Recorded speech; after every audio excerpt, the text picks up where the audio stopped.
Bonsoir, bonsoir à toutes et à tous. Heureux de vous retrouver, vous le savez, comme chaque vendredi dans votre rendez-vous. Ça fait débat maintenant, mais désormais, vous êtes de plus en plus à nous regarder. Je vous remercie de votre fidélité. Et puis, vous êtes de plus en plus aussi à réagir à l'actualité. Merci à tous ceux et celles qui réagissent en temps réel sur la page Facebook Ça fait débat et puis sur Twitter CF Débat. Allez, Ça fait débat, comme son nom l'indique, une émission de débat, d'actualité, de décryptage et de polémique. Peut-être allons-nous polémiquer ce soir, ici même dans Ça fait débat, et ça va commenter. Au sommaire de cette émission, l'actu qui a secoué la semaine, eh bien, le Mali est englué dans une grave crise. La conférence des donateurs à Bruxelles s'est engagée à réunir 3 milliards d'euros pour redresser le pays. Est-ce utopique? On en parle. Comment garantir que les aides aboutissent? Ça fait débat ici même. Crise politique au Maroc. Hamid Chabat aura-t-il gain de cause? Le roi Mohamed VI exhorte Hamid Chabat et ses ministres à rester au gouvernement. Est-ce un coup de bluff, messieurs, ou une réelle détermination? On en parle.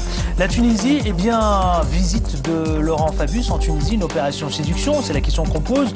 2 jeunes se sont immolés devant un poste de police, le pays toujours en révolution, c'est la question qu'on pose. Et enfin, le Festival de Cannes a ouvert la séance il y a à peine quelques jours. Et bien nous, on va parler de Nollywood, un pôle d'attractivité et de créativité en Afrique. C'est la 2e puissance cinématographique au monde, devant Hollywood et derrière Bollywood, avec 2000 films produits par an. Pourquoi est-il encore méconnu? Et notre invité, eh bien ce soir, Gassanji, la voici, la voilà, c'est notre invitée. On la reçoit et c'est une artiste d'origine congolaise. Elle est engagée et on parlera de son album. C'est son premier. Regardez, surveillez ça de très près, puisque tout à l'heure, on va beaucoup apprendre sur à la fois l'album et puis sur cet artiste très engagé. Allez, ça fait débat. Vous le savez maintenant, c'est maintenant et en toute liberté d'expression. Bonjour messieurs, et bien pour débattre, pour commenter l'actualité, pour réagir à l'actualité, pour polémiquer autour de l'actualité, monsieur Louis Kemayu, bonjour. Bonjour Adil. Comment ça va? Très bien. Toujours un plaisir de vous avoir à mes côtés dans Ça fait débat. Plaisir partagé. Tout va bien jusqu'ici? En face de vous, Louis, attention, Aziz Seni, il est engagé d'abord, politiquement, puisqu'il est candidat à l'élection municipale à Creil, en Picardie. C'est bien cela? C'est ça. Et vous êtes entrepreneur? Entrepreneur, toujours. Candidat pourquoi? Candidat pour l'UDI, candidat pour relever la 8e ville la plus pauvre de France, candidat pour amener oh de là, l'emploi. sacré défi, hein? Sacré défi, oui. Un sacré chantier vous attend là, hein? C'est le cas de le dire. Ouais. C'est le cas de le dire. Donc beaucoup de choses vous attendent à Creil? Un vrai challenge. J'espère qu'on vous retrouvera sur le terrain avec nous, Adil. Bah écoutez, avec plaisir, j'y serai absolument. Et à ses côtés, on a Akli Melouli. On le nomme un peu la grande gueule. C'est bien ça, non? Ou peut-être c'est trivial de ma part de vous présenter comme ça? Je ne sais pas si c'est trivial, mais je ne sais pas si je suis une grande gueule, mais en tous les cas, j'essaie de dire le fond de ma pensée quand il faut le dire. Il est acteur politiquement engagé au sein du Parti Socialiste, et puis aussi vous êtes maire adjoint à Bonneuil. C'est cela. Absolument. Sur Marne, exactement, exactement. Heureusement qu'il y a Louis Camailleux qui présente avec vous. Hein. Exactement, heureusement, hein, n'est-ce pas? Parce qu'il fallait préciser, surtout sur Marne. Allez messieurs, ce premier sujet, vous savez que le Mali, eh bien la reconstruction du Mali mobilise beaucoup la communauté internationale, mais pour en parler, pour commenter cette actualité, ça a généré 3 milliards. Vous êtes au courant? 3 milliards. Qu'est-ce qu'on va faire de ces 3 milliards? Eh bien, on en parle juste après ce sujet que je vous propose de regarder. Il est proposé par l'agence Afrique TV. Regardez. Ensemble pour le renouveau du Mali, c'est le thème de cette conférence pour assurer le développement économique du pays pour la période 2013-2014. L'objectif de cette rencontre s'inscrit dans une perspective de long terme. Les fonds récoltés serviront à reconstruire le pays afin de remettre en état les services de base comme l'eau, l'électricité, la santé ou les administrations. Mais pour construire la paix, le Mali a besoin d'un gouvernement légitime. Le président Diokounda Traoré a rassuré la communauté internationale en annonçant sa détermination à organiser le premier tour de l'élection présidentielle le 28 juillet prochain. Vous savez, si ces élections sont ratées, elles vont créer encore plus de problèmes que le Mali en a connu pendant sa crise. C'est-à-dire que ça signifierait le retour à la case zéro. Et je crois que tellement d'efforts ont été consentis par les Maliens, par les amis du Mali, par l'Afrique, par l'Europe, par la communauté internationale, que nous n'avons pas le droit à l'échec. Le prêt servira également à aider au retour de centaines de milliers de déplacés ayant fui depuis le début des affrontements. Pour les pays alliés, l'objectif de l'aide est de créer un climat propice au retrait des troupes qu'ils ont déployées sur place. Les Maliens attendent beaucoup de cette aide internationale. Quand les aides seront là, qu'il y ait une grande suivi, surtout les jeunes du Nord, pour vraiment notre développement et développement économique puisse aller de l'avant. La France a été l'une des premières à relancer son aide publique au développement pour le Mali avec une enveloppe de 150 millions d'euros pour servir d'exemple. À l'issue de cette rencontre, l'Union européenne va apporter une aide de 520 millions d'euros. Alors justement, parlons-en, le président malien avait dit obtenir 2 milliards, espérait obtenir 2 milliards d'euros d'aide. On est bien d'accord. Puis ensuite voir se contenter de 1,6 milliard. Et puis finalement, il obtient 3 milliards, 3,25 milliards qui permettront, s'ils sont versés, de financer au moins aux 3/4 le plan pour la relance durable. À moi, ma première question, messieurs, c'est vrai que 3 milliards, c'est bien, mais est-ce utopique ? Non, c'est pas utopique. Ce dont il faut s'inquiéter, c'est... Pour redresser le pays, c'est pas utopique. Non, c'est pas utopique. Ce dont il faut s'inquiéter, en revanche, c'est la manière dont c'est donné. C'est-à-dire qu'on a l'impression d'être dans une conférence de Berlin plusieurs années après. On organise une conférence sur le Mali, c'est la conférence des donateurs pour le développement du Mali. Ça se passe à Bruxelles. Vous pourrez dire que je suis tatillon pour rien, mais c'est important de rassurer les gens et c'est important que ça se passe au Mali. Alors c'est une journée pour moi, historique, c'était important. Il aurait été plus important et plus significatif en termes de Est-ce que, symbole. Louis, on peut dire que c'était une journée historique ? Puisque visiblement, le président malien est satisfait. Oui, ils sont satisfaits, mais on aurait pu dire la même chose pour la Côte d'Ivoire. C'est les élections les plus chères organisées sur ces 10 dernières années. Il y avait eu beaucoup d'enthousiasme, il y a eu beaucoup d'argent également. On sait comment ça s'est terminé. Donc c'est pas utopique. Là, la question, c'est l'ingérence, parce que c'est pas utopique, mais en même temps, c'est difficile de faire l'insatisfait. C'est toujours aussi un peu... on est dans la politique, quoi. On est dans l'apparence officielle. Il faudra avoir la petite soupe pour savoir ce qui se passe derrière, parce qu'aujourd'hui, de toute façon, pour organiser ces élections, ils ont un vrai problème. Il y a quand même plus de 500 000 personnes qui ont été déplacées. Et en plus, la période n'est pas propice. C'est la période où au Mali, on est dans la période des cultures, de Ramadan et des cultures, parce qu'il y a aussi le travail des gens, etc. Donc les gens, pour se déplacer, ça va être compliqué. Et moi, je dis, à mon avis, je pense que c'est un peu prématuré. Et de toute façon, pour sortir de cette crise, il faudra une solution politique. Mais est-ce qu'aujourd'hui, les conditions sont réunies ? Moi, je dis, je ne le crois pas. Et en plus, quand on parle de 3 milliards, on a l'impression qu'on leur fait la manche. C'est pas énorme au regard des enjeux et de ce dont a besoin le Mali, parce que quand même, il faut connaître quand même ce que c'est le Mali, la grandeur, et les besoins. C'est-à-dire aujourd'hui, y compris pour déplacer les gens pour venir voter, ça va être très compliqué. Si en plus se rajoutent les 500 000 personnes, parce qu'il y a quand même des contrées qui sont assez éloignées. Et les transports, parce que la clé, je vous donne la parole à Zisseni, la clé, c'est la reconstruction des infrastructures dans les provinces du Nord, la relance durable avec un soutien spécifique pour l'agriculture et la filière canton et le développement du secteur privé, sans oublier bien sûr l'éducation et le droit des femmes. Tout ça, évidemment, enfin, transparence et bonne gouvernance qui veillerait, entre autres, à ce que chaque euro soit bien utilisé. Messieurs, ça fait quand même un énorme chantier et je sais pas. Et l'ami justement du président malien, qui est votre ami aussi, Monsieur Hollande, bien sûr. Je sais pas comment. C'est votre président aussi, hein.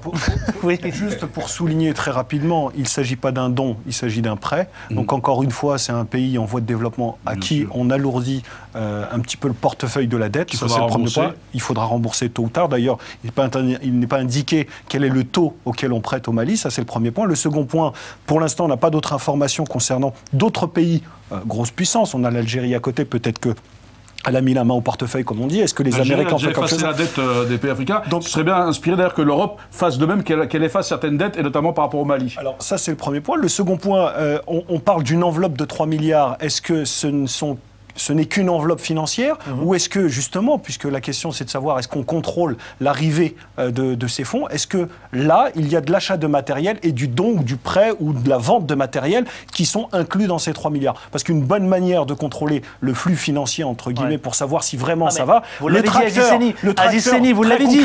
Vous avez dit il faut garantir que chaque euro soit bien utilisé. Mais comment, messieurs ? Comment garantir que les aides aboutissent, justement ? C'est ce que disait François Hollande, mais il y a quelque chose de foncièrement, mais fondamentalement vicieux dans cette démarche, c'est de dire, vous êtes de grands enfants, on va vous apprendre comment on gère les euros. Si l'Europe était si exemplaire que cela, on n'aurait ni Chypre, ni la Grèce, ni le Portugal, ni tous ces pays qui sont en difficulté dans la zone euro.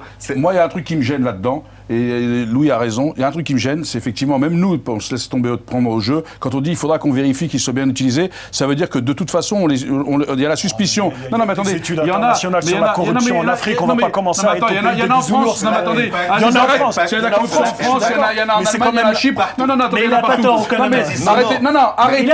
Il ne faut pas dire que c'est la menace sur le Maroc. Il faut arrêter d'infantiliser l'Afrique. Il faut aussi, à un moment donné, le problème c'est que c'est nous-mêmes. Non, attendez, l'arroseur arrosé, c'est nous qui avons créé les difficultés. Et après, non mais attendez, il faut arrêter. Alors qu'on leur prête pas, si on leur fait pas confiance. Il y a un moment donné, il faut arrêter de jouer d'infantiliser les gens. C'est le meilleur moyen de leur rendre service, c'est de les rendre responsables et de ne pas tenir des discours infantilisants. C'est ça que je veux dire. Aziz Seni, chacun un tour de rôle, s'il vous plaît. Est-ce qu'il y a plus de corruption en Europe ou en Afrique? Il y en a partout.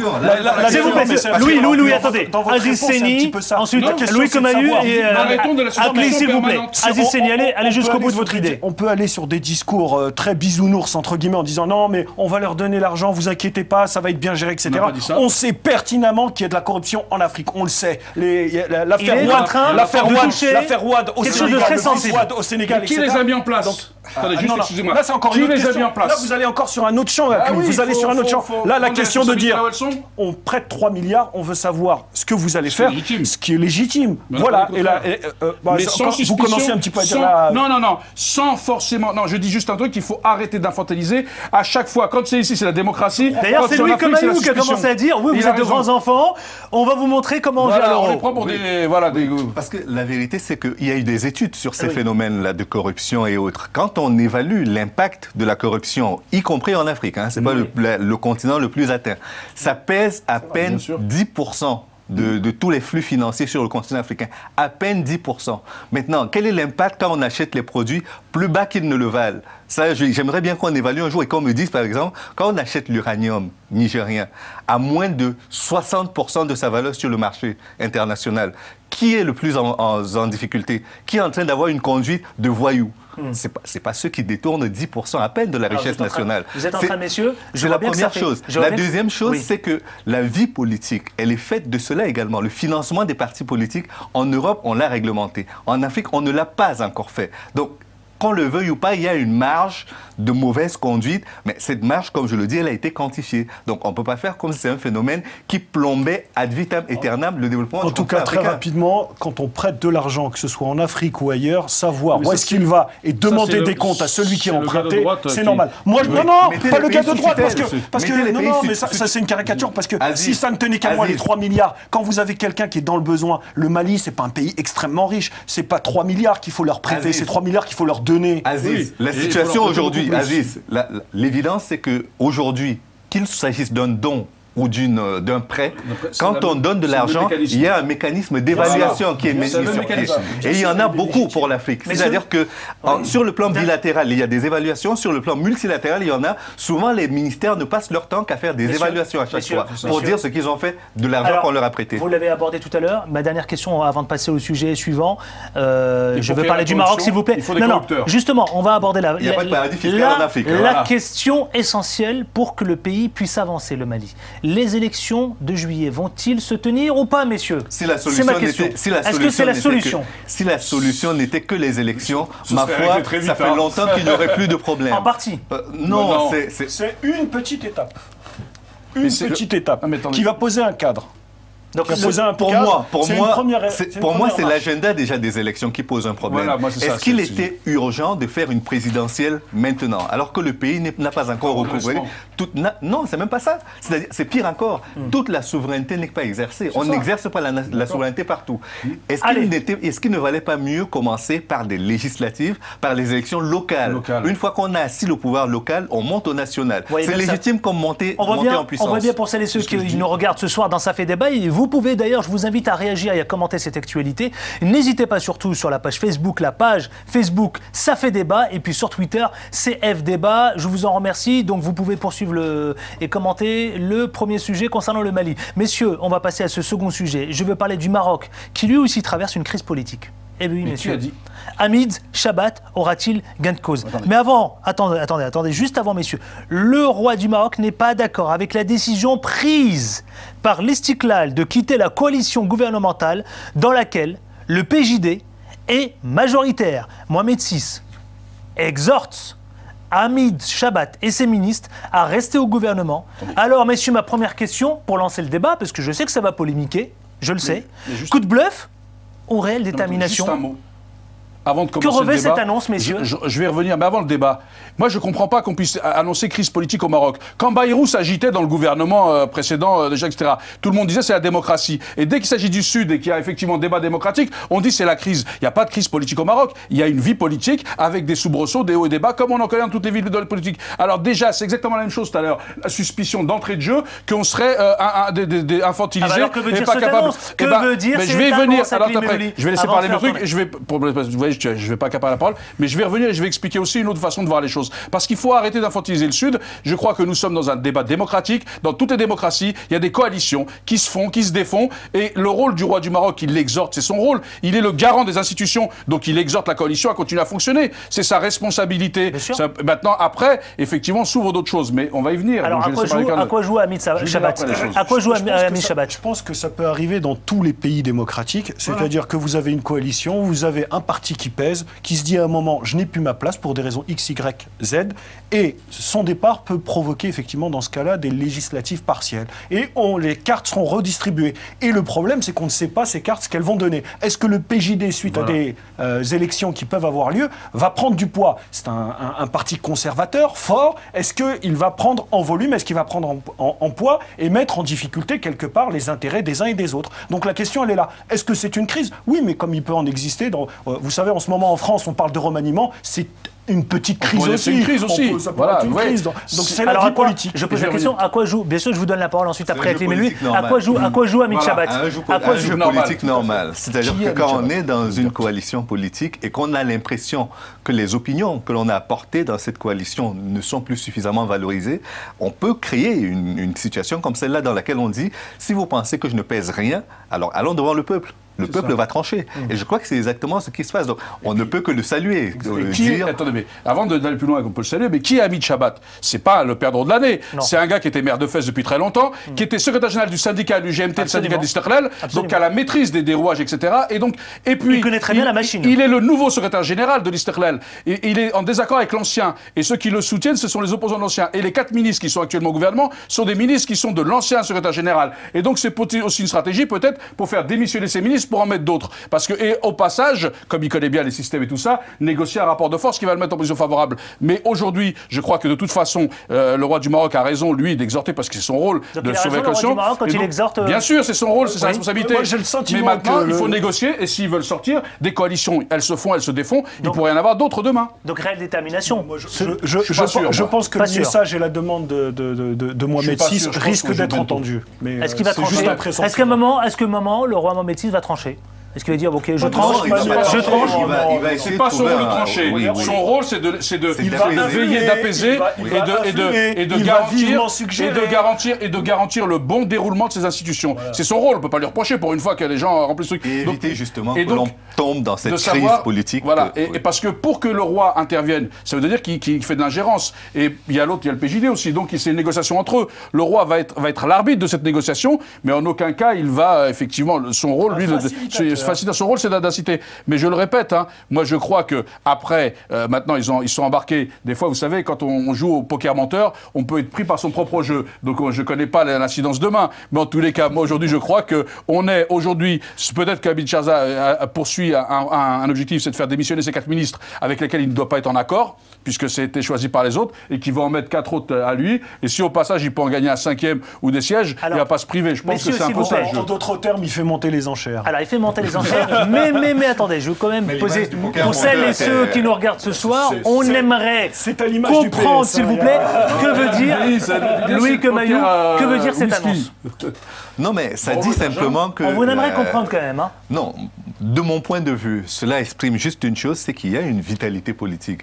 Il y a vraiment de la place pour dire, si ça se passe mal, on n'a pas besoin de se taper. On a vu des scènes, y compris en France, où à l'Assemblée nationale, on en venait aux mains. Si là, on n'en vient pas aux mains et qu'on se réfère au peuple pour que les idées prévalent et que le parti gagne en légitimité politique, ma foi, je ne peux que me réjouir. Hein. Alors dites-moi, est-ce que Hamid Chabat, il n'est pas en train de jouer tout simplement sa dernière carte, messieurs? Mais il vient d'arriver. Il joue pas sa carte. Il est en train d'asseoir sa légitimité aussi au passage. Il vient d'être élu secrétaire général de l'Istiqlal. Donc il est en train d'essayer aussi d'asseoir sa légitimité. Et apparemment, moi je pense, après, je ne suis pas dans les secrets des dieux, et c'est qu'effectivement, il veut prendre la main sur le sujet. Dans les deux cas, je pense qu'il a pesé l'engagement, c'est-à-dire que s'il sort du gouvernement, à mon avis, il sait un petit peu, grosso modo, ce qu'il pèse sur le terrain et dans les urnes. Donc, à mon avis, il a déjà anticipé. Et s'il y reste, il aura affirmé qu'il est vraiment de poids. On l'aura reconnu vraiment comme ayant sa place au sein de cette coalition. Donc, la relation, elle sera un peu plus difficile. Il bénéficie aussi que d'autres partis démocratiques au Maroc refusent de rentrer dans cette coalition. Tant que ce sera le PG qui dirige, il refuse d'y rentrer. Donc lui, il sait que ces partis-là, comme le Parti Travail, c'est d'autres qui ne veulent pas y rentrer. Donc lui, il se sent en position de force. Mais attention, vous savez, quand on est dans un jeu, quand on a l'avantage de l'échec, quand on s'aveugle et qu'on ne saisit pas l'avantage et qu'on essaie de trop le pousser, parfois c'est l'arroseur arrosé. Donc l'histoire nous dira, mais je pense que... et puis comme c'est quelqu'un d'avisé, il ne serait pas resté... Je vous garantis, c'est pas la volette. Voilà, il ne serait pas resté aussi longtemps maire de Fès. Il saura à quel moment il faudra reculer et négocier. De la même façon, vraiment, tous celles et ceux qui nous regardent ce soir, et je sais que vous êtes de plus en plus nombreux à réagir et à commenter l'actualité, j'en suis réjoui. Vous pouvez le faire sur la page Facebook Ça fait débat ou sur Twitter CF Débat. Merci à vous tous. On passe à ce troisième sujet. Vous savez, Laurent Fabius, en Tunisie, il y a quelques jours, mardi précisément, il s'est rendu en Tunisie pour évoquer la transition démocratique. Alors, le chef de la diplomatie française a évidemment rencontré les principaux responsables politiques pour parler... Je veux parler de la transition démocratique et puis sa visite vise aussi à préparer le voyage de votre ami François Hollande, absolument, qui arrive. De notre président, qui est prévu, bien sûr, absolument, qui est prévu pour juillet. Le voyage de l'an 2, pour reprendre exactement. Alors, opération séduction, messieurs, ou pas du tout? Première question, parce que envoyer le chef de la diplomatie pour préparer l'arrivée de François Hollande et puis aussi pour parler de cette transition, bon, si c'est pas de la séduction... Il faut m'expliquer comment. Ce qui est certain, c'est que ça ressemble beaucoup à ce qui s'est fait au Sénégal avec ce fameux discours de Dakar de Nicolas Sarkozy, sur lequel François Hollande tenait vraiment à marquer sa différence. Là également, on se rend compte que ça participe un peu de ce jeu-là, de dire les autres ont été mauvais sur le début du printemps arabe. Nous, on accompagne tous ceux qui ont fait le succès de cette révolution arabe, et donc notamment la Tunisie, qui en a été le point de départ. Mais l'aspect qui me dérange dans cette démarche, c'est que la Tunisie est l'un des rares pays du Maghreb à avoir réussi sa révolution et à l'avoir réussi seul, en endogène. Tout est parti de l'intérieur, tout continue d'être géré de l'intérieur. Mais quand on vient donner des leçons... Louis, quand vous dites ça, vous croyez à ce que vous dites ou... Non, je le crois vraiment. Ça ne peut pas venir que de l'intérieur. Non, c'est impossible. Je le crois vraiment parce qu'aujourd'hui, on n'a pas... Il faut que les Occidentaux qui soutenaient le truc le lâchent. Il faut que des messages soient donnés. Sinon, on ment à nos auditeurs. Une révolution de l'intérieur ne se fait pas toute seule. Les téléspectateurs, ce que je veux dire, c'est qu'à la différence de la Libye, à la différence des autres pays qui ont connu le printemps arabe et où on a vu l'Égypte, où on a vu des interventions extérieures clairement affichées en Tunisie. Mais elles ont plusieurs formes. Louis, vous êtes bien d'accord avec moi que les interventions peuvent avoir différentes formes. Heureusement que là, le degré, il est faible. Quand il y a eu, par exemple, l'Algérie, qu'on connaît le truc, parce que la guerre d'indépendance a été possible, parce que les Américains, à l'époque, Kennedy a dit, il est normal que l'Algérie devienne indépendante. Donc c'est des messages aussi politiques, parce que c'est aussi politiquement qu'on distribue des messages pour encourager le peuple à y aller ou pas y aller. Je suis d'accord. C'est comme ça. C'est-à-dire que dans le contexte de la guerre froide, s'il faut remonter jusque-là, la vérité est que pour les indépendances africaines de 1960, ça ne tombe pas du ciel. C'est pas un fruit mûr qui tombe tout seul. C'est qu'il y a à la fois le bloc de l'Est. Permettez-moi de dire quand même tout de même, Louis. Alors, visible. Oui, mais je veux bien. Attendez, messieurs. Vous êtes dans une émission qui s'appelle Un peu, ça fait débat. Et là, j'ai pas l'impression, j'ai pas le sentiment que ça fait débat. Je vais vous expliquer les raisons. C'est parce que vous êtes en train de me vendre quelque chose. Oui, on veut accompagner la Tunisie. Oui, la Tunisie est l'un des pays, etc. Mais vous ne répondez pas à mes questions. Non, je suis pas en train. Non, absolument pas. Non, pardonnez-moi, messieurs. Je suis pas en train de vendre. Je suis simplement en train d'essayer de décrypter, s'il vous plaît, la chose politique. Crainte des accusations d'ingérence, par exemple, monsieur Haklin. Non, la crainte des accusations d'ingérence. Première question, d'accord? Relation parfois un peu tendue entre Tunis et Paris. Ça, vous en avez pas parlé, messieurs. Je veux dire, Adil, qu'est-ce qu'il y a de choquant à ce que, dans toute démocratie, que le ministre des Affaires étrangères prépare le déplacement du président? Ça a fonctionné dans un truc. Mais je veux bien, attendez. Tant qu'il ne se contente que de préparer, tant qu'il ne se contente que de faire, ça va. Je viens de vous poser la question. Dans les institutions, comment elles fonctionnent. Ensuite, une crainte d'accusation d'ingérence. Puisqu'on le sait, les relations sont tendues, messieurs. Et arrêtons de se mentir. Arrêtons de se mentir, messieurs. La tension est tendue entre Paris et Tunis. Vous le savez. Entre je vous aide et je fais de l'ingérence, elle est toujours ne fais pas, je vous ai compris, parce que c'est très limite. Entre la France vous accompagne et la France prend les décisions à votre place, entre la France vous donne des conseils et la France dirige à votre place, la frontière est toujours limite. Très mince. Donc, actuellement, vous avez une Tunisie qui est instable, elle n'est pas structurée d'un point de vue politique. Donc c'est vrai qu'il peut y avoir des craintes de structurer. Elle est en train de totalement structurée. Donc vous êtes en train de nous dire, avec l'arrivée de François Hollande, elle devrait connaître un nouvel essor. Non, il faut espérer que l'attitude française de M. Fabius, de M. Hollande, soit une attitude positive et laisse un petit peu les Tunisiens prendre leurs propres décisions. Qu'il y ait des gens qui se méfient, parce que ne soyons pas encore, excusez-moi, je vais me répéter dans cette émission, bisounours, la France et M. Fabius et M. Hollande ne font pas ça de gaieté de cœur, de bon cœur. Il y a un intérêt fondamental pour la France d'avoir... Alors, il faut y venir sur le régime, monsieur. On ne peut pas dire ça, c'est comme en politique. Il faut arrêter de mettre la suspicion et de tout confondre. C'est-à-dire que l'intérêt général, l'intérêt individuel et l'intérêt collectif, il y est. Et l'intérêt général, il y est aussi. Il faut savoir ce qu'on privilégie d'abord, si c'est au sens des valeurs. Alors la question, c'est de savoir quel discours on va tenir à Tunis, parce que si on les accompagne, après, effectivement, bien sûr que chaque pays cherche à se développer économiquement, à avoir des rapports bilatéraux, à avoir un truc. C'est ce que je voulais dire, vous êtes entendre dire. Non, mais c'est ce que je te dis. Il y a des intérêts. Mais il y a des intérêts tout le temps. Sinon, même quand on développe une ville, sinon on n'avance pas. C'est pas sur la main sur le cœur, monsieur Hollande vient et Louis Camaillou, je vous pose la question, s'il vous plaît. Alors, les tensions persistent, et vous le savez, entre Monsieur Haklin Melouli. Les tensions persistent entre libéraux et islamistes. Tout à fait. La Tunisie est-elle plongée dans un marasme à la fois économique et social ? Avec cette tension que je viens de citer. Elle n'a pas beaucoup de levier, en tous les cas. Oui, parce que ce qui est certain, c'est qu'avec le printemps arabe, dont la Tunisie n'est pas encore sortie... Et rappelons quand même, deux jeunes se sont immolés devant un poste de police. Oui, tout a commencé de la même manière. Absolument, ça soulève encore et ça nous interroge pour la source de revenus de la Tunisie, parce que c'est... Il n'a pas fini, je laisse juste Louis Camaillou finir et je vous donne la parole. Louis. Ce qui est certain, c'est que tant que la machine économique ne reprendra pas, les tensions sociales et politiques vont persister. Ça, c'est évident. La meilleure aide que l'on peut apporter à la Tunisie aujourd'hui, c'est d'accompagner son commerce extérieur. C'est de l'aider à reconquérir la place qui a été la sienne, à la fois sur le plan du soft power, avec les logiciels, parce que sur le plan bancaire et de la gestion des bourses, Tunis a quand même énormément rayonné en Afrique subsaharienne. Sur le plan... Très bons ingénieurs aussi en informatique, tout ça, c'est énormément. Elle en sort beaucoup, c'est une belle plaque tournante. En termes de soft power, il n'y a pas grand-chose à dire. Je partage. Il faut accompagner. Maintenant, sur le plan du commerce extérieur, il faut que la Tunisie redevienne attractive. Son tourisme doit reprendre. Son industrie textile doit reprendre. C'est une de ces trucs. Et aujourd'hui, les infrastructures telles qu'elles sont mises et les difficultés ne sont pas au rendez-vous. Donc il faut les accompagner pour reprendre une certaine stabilité, pour que le tourisme, qui est une des mannes, je ne reprends pas ce qu'a dit lui, mais le tourisme, qui est une des mannes principales de financement de la Tunisie, reparte. Et ça, c'est un vrai enjeu. Et je pense que, moi, le discours, effectivement, il est important que Hollande marque aussi sa différence avec son prédécesseur. C'est aussi ça le politique. On l'a élu aussi pour marquer une certaine différence. On l'a élu sur un programme. Donc je pense qu'effectivement, avec l'Afrique, il faudra sortir du paternalisme. Il faut marquer une différence. C'est pas encore le cas. Je le regrette. Et j'espère qu'Hollande ira beaucoup plus loin. Allez, messieurs, s'il vous plaît. Monsieur Hollande, j'espère un acte fort qui, à mon avis, pourrait aussi donner un signal fort. C'est qu'il arrive avec une volonté d'investissement. Ce sera aussi un message de dire, voilà, je crois en cette situation politique en Tunisie, je crois qu'elle est suffisamment stable pour qu'on puisse y faire des affaires, relancer le tourisme, etc. Ça, ce serait un geste fort. Affaire à suivre, puisque de toute façon, évidemment, bien sûr, comme l'a annoncé Laurent Fabius, le chef de l'État, donc français, François Hollande, se déplace juillet prochain en Tunisie. Messieurs, vous avez pendant les vacances, absolument. C'est le Ramadan. Vous suivez un petit peu le festival de Cannes, messieurs, ou pas du tout ? On suit, bien sûr. Paillettes et showbiz. Moi, j'ai vu un peu de légèreté. J'ai vu une pluie de stars, que dis-je, un torrent de stars déferler à Cannes, ça m'a impressionné. Des trompes d'eau. Effectivement, il a raison. J'ai vu des marches, mais pas celle de Cannes.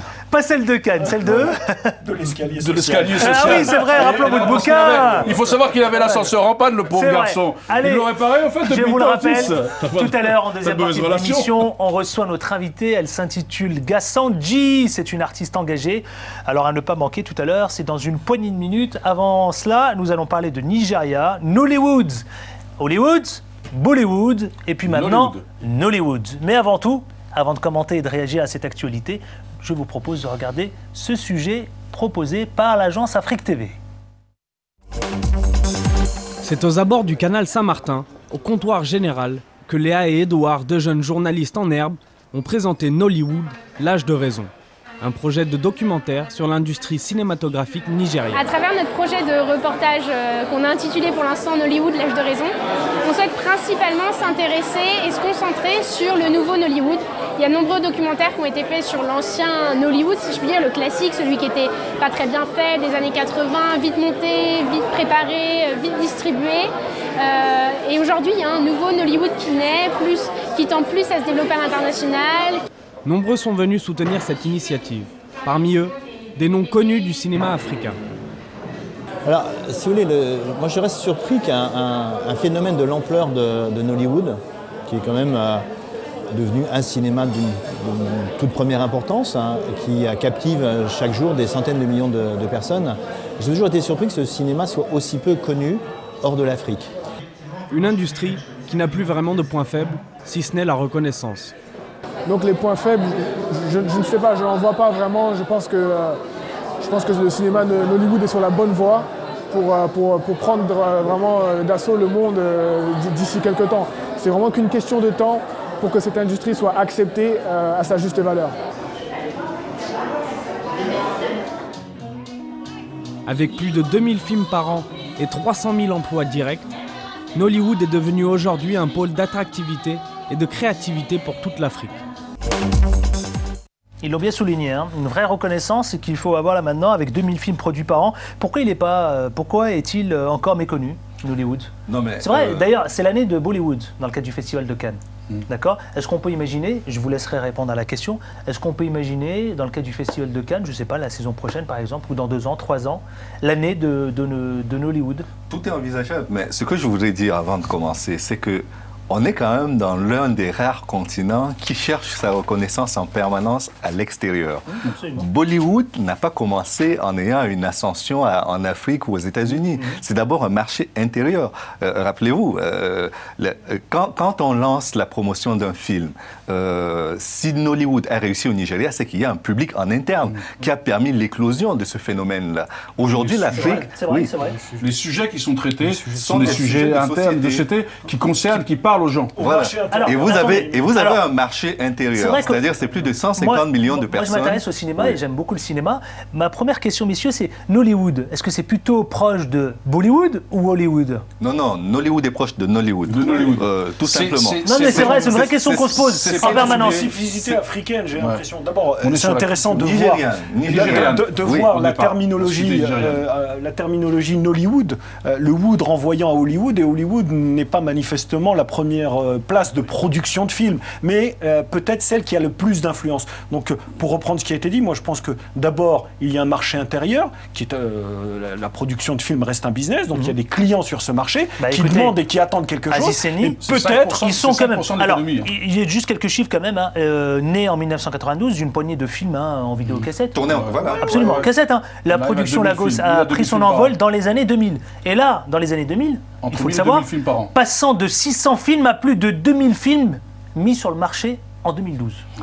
Donc ça fait de cela le premier producteur. Voilà, et c'est 5%, quand même de l'économie, ça représente 5%. C'est le deuxième puissance cinématographique au monde. C'est le seul pays qui a autant de budget, un budget aussi important par rapport au cinéma. Mais il y a un autre élément, c'est quand même aussi des productions. Deuxième industrie mondiale cinématographique. Et il y a aussi un truc important qui disait, c'est effectivement, alors au Nigeria, il y a de différentes ethnies, donc ce qui fait que quand on parle de culture locale, ça parle aussi aux pays environnants.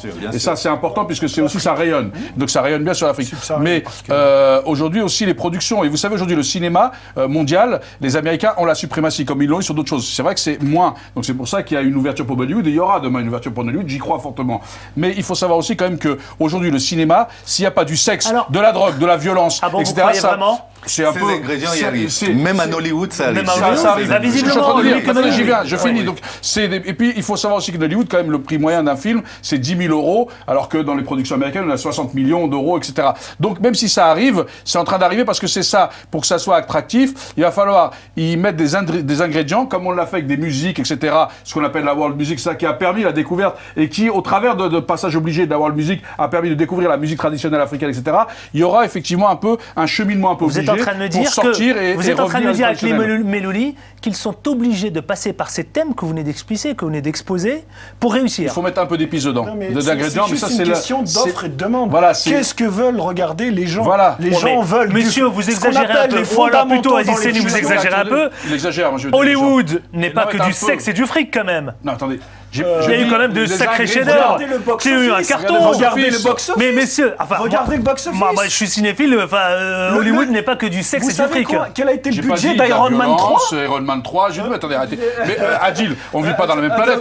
Moi, quand j'entends les gens parler tout, me disant c'est un film, de l'action et tout ça. Et c'est vrai que aujourd'hui, le cinéma d'Hollywood, c'est pas l'action, c'est plutôt la culture de. Il y a des ingrédients. C'est des ingrédients. Donc il faudra. Non, mais on ne peut pas exclure pour le succès international. Il faut pas tomber dans le travers, mais Bollywood a intégré dans ses productions un peu de la matrice internationale, entre guillemets, si je puis dire. Quelques ingrédients. Ben alors comment expliquer aujourd'hui, effectivement, c'est les épices qu'il faut remonter la sauce. Pourra-t-on voir un jour, Louis Comayou, une grande production de Nollywood à Cannes, dans le cadre du festival? Moi, je continue de penser qu'il est important qu'un arbre, pour pousser, enfonce suffisamment ses racines dans le sol où il est.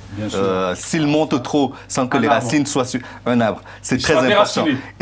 Et c'est pareil pour le cinéma. Si le cinéma africain aujourd'hui n'a pas de place dans les chaînes africaines, n'a pas de place dans les salles de cinéma africaines qui existent de moins en moins, je doute fort qu'il puisse avoir son succès à l'international. Même si dans le cas de Nollywood aujourd'hui, avec la... Oui, il y a un réel marché. Attendez, Aziz Seni, ensuite Akli Meloli, s'il vous plaît. La difficulté, c'est de garder cette spécificité africaine en intégrant tous ces fondamentaux occidentaux qui permettent tout simplement de vendre plus à travers le monde. Vous êtes en train de m'expliquer, de trouver l'équilibre que pour basculer et pour avoir la légitimité dans le cas du Festival de Cannes, il faut inclure ces ingrédients. Non, le rapport de force, Monsieur Farkan. Et Nollywood dans ce cas-là, à ce moment-là... Attendez, ne soyez pas caricatural. Je ne suis pas caricatural. Non, mais je finis. Je suis là... Non. Voilà, c'est Adil, là. Là, je vous laisse... Je vous laisse entre les droits, parce que je ne peux plus, là. Je suis là pour qu'on comprenne. Permettez-moi, Monsieur Farkan, de comprendre. Moi, je partage l'analyse de Monsieur Cavailleux qui dit qu'il faudrait effectivement que nous développions les infrastructures cinématographiques en Afrique, parce qu'il y a un marché, il y a un public. Et c'est à travers ce marché, ce public, pour ne pas se dénaturer, justement, qu'ils vont émerger sur la scène internationale. Et aujourd'hui, ça change, comme la BRICS aussi change, et donc les Américains n'ont plus la suprématie sur tout, comme ils ne l'auront plus demain sur le cinéma. Mais encore une fois, en Afrique, on manque de salles. Il y a un public, il y a un marché, s'il y a un manque de moyens, il faut y réfléchir, il faut développer, et c'est à travers cette mise en place de moyens que nous permettrons d'avoir aussi des moyens financiers, de faire de meilleurs films, et d'avancer, et de conquérir le marché international, et de faire découvrir l'Afrique autrement. D'ailleurs, il y a quelques exemples sur Bollywood. Tout de suite, ça n'a pas explosé à l'international. Il y a d'abord eu 1, 2, 3 films avec une notoriété internationale qui ont ouvert la porte pour que. Quand j'allais en Algérie, moi j'allais voir les films indiens, ça chantait, ça dansait. Allez messieurs, en tout cas la bonne nouvelle, c'est que la Nollywood Week, et vous devez être au courant, la Nollywood Week, la bonne nouvelle messieurs, s'il vous plaît, la Nollywood Week à Paris du 30 mai au 2 juin, c'est cette année, pour la première fois à Paris sera organisé un festival de cinéma nigérian, la Nollywood Week. À suivre. Effectivement, c'est la première fois. Tant mieux. Et là, c'est la diaspora qui entre en jeu. Absolument. Cette diaspora qui commence à beaucoup s'abonner aux films de Nollywood, Nollywood TV. Oui, et que ce soit en France ou aux États-Unis. C'est le vecteur. Voilà, oui. En tout cas, on va suivre ici, dans Ça fait débat, on suivra ça de très près. Allez, on va recevoir notre invitée. C'est une artiste engagée. Elle s'appelle Gassanji. On va la recevoir. C'est elle, n'est-ce pas? Tout de suite, Gassanji, pardon. Merci, messieurs. Louis Comayou. À la semaine prochaine avec autant de plaisir. Merci à vous. Aziz Seni, vous êtes candidat à l'élection présidentielle, j'aime bien. Ça vient ouais, ça vient, oui. Vous avez vu le lapsus tout de suite, là? J'aime bien. Je n'y pense pas. C'est le Barack Obama. C'est le Barack Obama. C'est le Barack Obama local. Du parti de Borloo, il y a un phénomène. Non, pardonnez-moi. Exactement. À l'élection municipale à Creil, vous vous présentez en Picardie. C'est bien ça? On vous souhaite bon courage, en tout cas, Aziz Seni. Bon courage. Mais d'ici là, de toute façon, on vous reviendra absolument ici même dans Ça fait débat. Très avisé, là. Et vous êtes entrepreneur. Et puis à ses côtés, Akli Melouli, maire adjoint sur Bonneuil-sur-Marne. Et puis il est aussi entrepreneur, il me semble. Non? Oui, vous êtes un acteur politique. Consultant, absolument. J'espère que j'étais moins grande gueule. Je sais qu'en ce moment, c'est pas très bien de le dire, mais il est au Parti Socialiste. Mais exactement. Je l'assume. Ceci dit, allez. Et moi, je un conseil, ne va pas t'emmêler les crayons. Gassan-J, c'est maintenant, c'est tout de suite, c'est dans Ça fait débat. Et bien pour celles et ceux qui viennent de nous retrouver, Ça fait débat comme chaque vendredi à 23 h ici même. Vous pouvez commenter sur la page Facebook Ça fait débat. Et puis surtout sur Twitter, c'est FDébat. Attention, on reçoit aujourd'hui, ce soir même, ici dans Ça fait débat, une artiste engagée. Elle est originaire de Kinshasa, Congo. Elle est née là-bas d'ailleurs. Absolument. Bonsoir. Une artiste engagée, elle a eu le coup de cœur de l'Académie Charles Lecros et je suis ravi de la recevoir. Elle s'appelle Gassan-J. La voici. Mais avant de parler de vous, de votre album et puis de vous parler de votre engagement, je propose à tous celles et ceux qui nous regardent ce soir eh bien, de la découvrir. Regardez cela.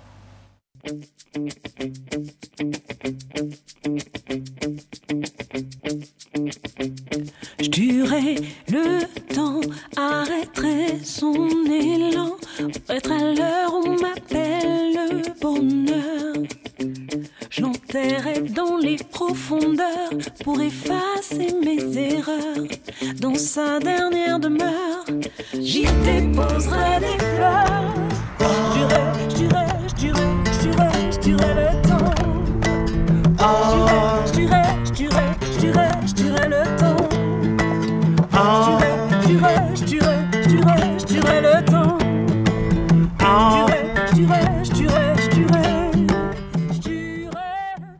Gassan-J, c'est merveilleux. Vous avez eu tout d'abord, je vais commencer par cette première question. Le coup de cœur de l'Académie Charles Lecros.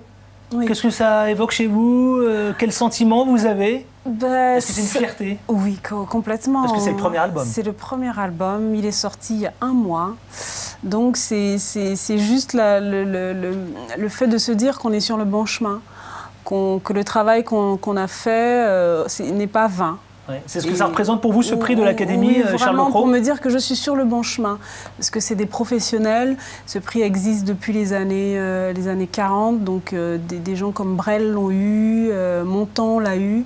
Donc il y a quand même quelque chose voilà, une reconnaissance. Alors Gassan-J, vous chantez à la fois en lingala, bien évidemment, mais aussi en français et en anglais, dans le cadre de ce premier album qui porte son nom. Pourquoi vous avez décidé de faire porter à votre premier album votre nom, Gassan-J? Parce que c'est mon premier album, c'est ma présentation, c'est mon histoire. Je crois qu'il n'aurait pas pu avoir un autre nom, parce que c'est moi, je me présente, c'est un passeport.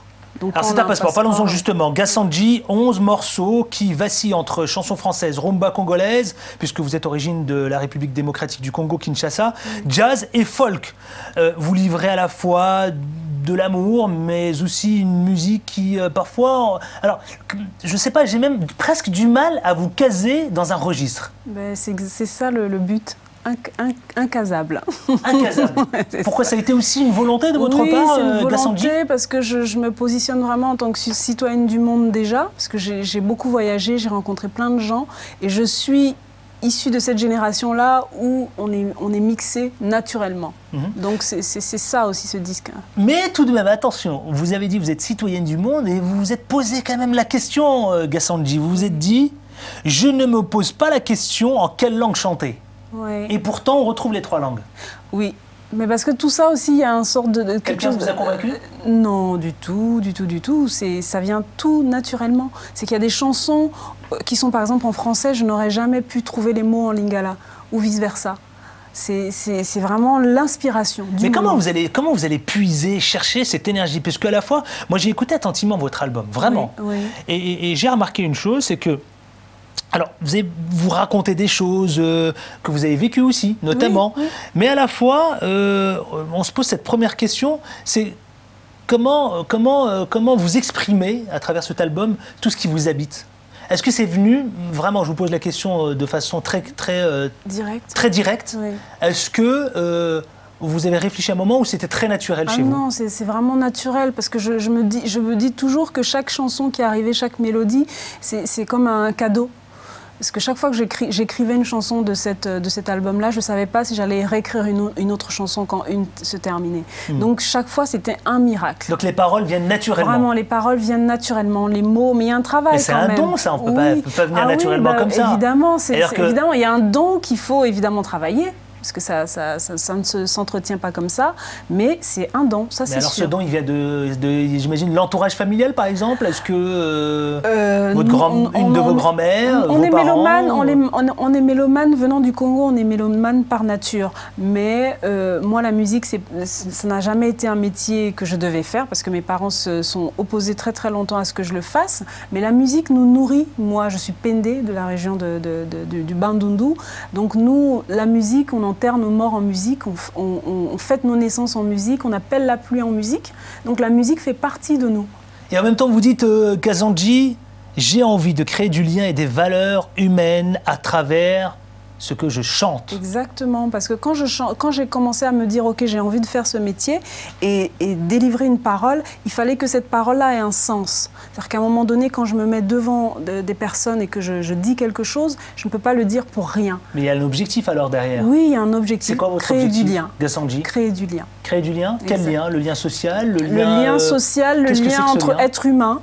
Le lien entre des gens que je rencontre, que je ne connais pas, que je ne vais peut-être voir qu'une fois dans ma vie. Et c'est ça, parce que ça, parfois, ça peut sauver des vies. Parfois un mot, parfois un regard, c'est ça. Parce que vous trouvez aujourd'hui que cette communauté est divisée ? Ah ben complètement. On nous demande de nous intégrer dans une société qui est complètement désintégrée. Comment voulez-vous que les choses marchent ? C'est ce qui a poussé chez vous de faire cet album totalement engagé? Oui, complètement. Enfin, je dirais même pas engagé parce que je me dis, je suis naturellement engagée parce que je suis une citoyenne. Donc je fais partie de ce monde-là. Si je ne m'engage pas, alors, à quoi ça sert? On va vous découvrir tout à l'heure dans un second extrait tout à l'heure, mais avant j'aimerais vous poser cette question. Rappelons tout de même que lors de l'édition 2010 des Francopholies, vous avez enflammé La Rochelle. Oui. Et en même temps, vous êtes une véritable bête. J'ai vu les vidéos sur YouTube, Dailymotion, une véritable bête de scène qui séduit. Je crois c'est quoi? C'est votre générosité qui fait que vous êtes comme ça sur scène? Oui, voilà. Il faut que quand je suis sur scène, il faut que je donne tout. Et c'est pas évident parce qu'on se met aussi à nu et puis on prend aussi des risques. Mais à un moment donné, quand on choisit ça, il faut aussi l'assumer. Je crois que c'est ça. J'ai vu que vous avez travaillé avec IAM, MC Solar et beaucoup d'autres. Oui. Vous êtes toujours en contact avec eux? Solar, IAM, non. Non? Moins, parce que ça fait un longtemps quand même. Ça vous a permis de grandir? Oui, c'est les expériences qui font qu'on apprend, parce que ce métier, c'est beaucoup, on apprend jusqu'à la fin presque. C'est ça qui est aussi enrichissant. Donc c'est eux qui ont fait aussi que mon expérience soit riche. Alors je suis curieux, mais vous ne l'avez pas dit, Kazandji, ça veut dire aussi qui signifie celle qui éveille les consciences. Oui. C'est vraiment le cas pour vous? Celle qui éveille les consciences? C'est les gens de me le dire, alors je ne sais pas si je dois m'auto-analyser sur ça. Allez, tout de suite je vous propose, on va parler de son engagement, parce que c'est une artiste engagée, vous allez comprendre pourquoi, mais avant tout, je vous propose tout de suite ce second extrait de ce premier album, 11 morceaux. Regardons.